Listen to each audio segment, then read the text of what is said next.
John Mark Comer's work is a compelling manifesto against the frantic pace of modern life, framed through a spiritual lens. The central argument is that chronic hurry is not merely an inconvenience but a soul sickness that erodes our health, damages our relationships, and severs our connection to what matters most. Comer writes from a place of hard-won experience, having climbed the ladder of pastoral success only to find himself emotionally depleted and spiritually adrift.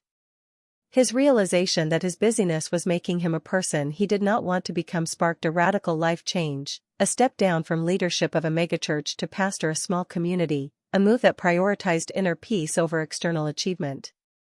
The book diagnoses hurry as a cultural epidemic, fueled not by necessity but by a distorted relationship with time and technology.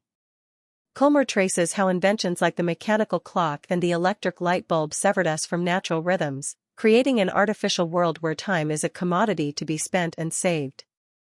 Today, smartphones and digital connectivity promise efficiency but deliver fragmentation, constantly pulling our attention away from the present moment. This constant state of low-grade emergency makes deep, loving connections, with family, friends, and the divine, nearly impossible.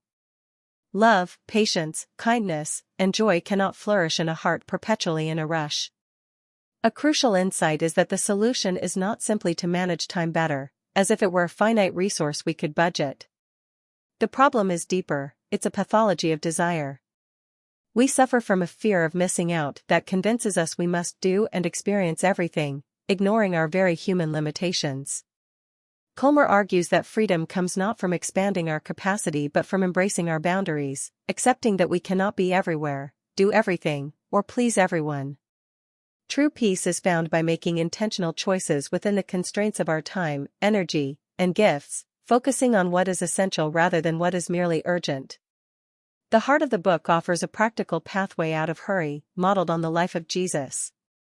Comer moves beyond doctrinal belief to propose a lifestyle of imitation, suggesting that Jesus's daily rhythms hold the key to an unhurried life.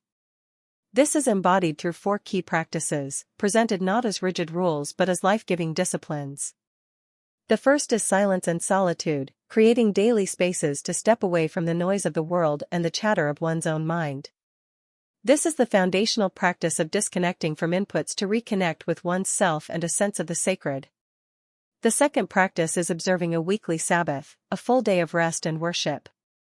This is a radical act of trust, a deliberate cessation of work and productivity to remember that the world does not rest on our shoulders. It is a time for community, play, and activities that restore the soul, challenging the modern idolatry of relentless output. The third practice is simplicity, a conscious decision to consume less, digitally and materially. By reducing the clutter of possessions, commitments, and information, we create margin in our lives, the physical and mental space needed for reflection and spontaneous connection. Finally, Comer advocates for slowing down, intentionally choosing the slower option in a world built for speed. This might mean cooking a meal from scratch instead of ordering takeout, writing a letter instead of a quick text, or taking a walk without a destination. These inefficient acts resensitize us to pleasure and presence, retraining our nervous systems away from anxiety. Together, these practices form an integrated way of being, a countercultural rhythm designed to cultivate a heart capable of love, joy, and peace. The ultimate goal is not an empty calendar, but a full life, one lived with purposeful slowness, deep connection, and a sustained awareness of the sacred in the ordinary.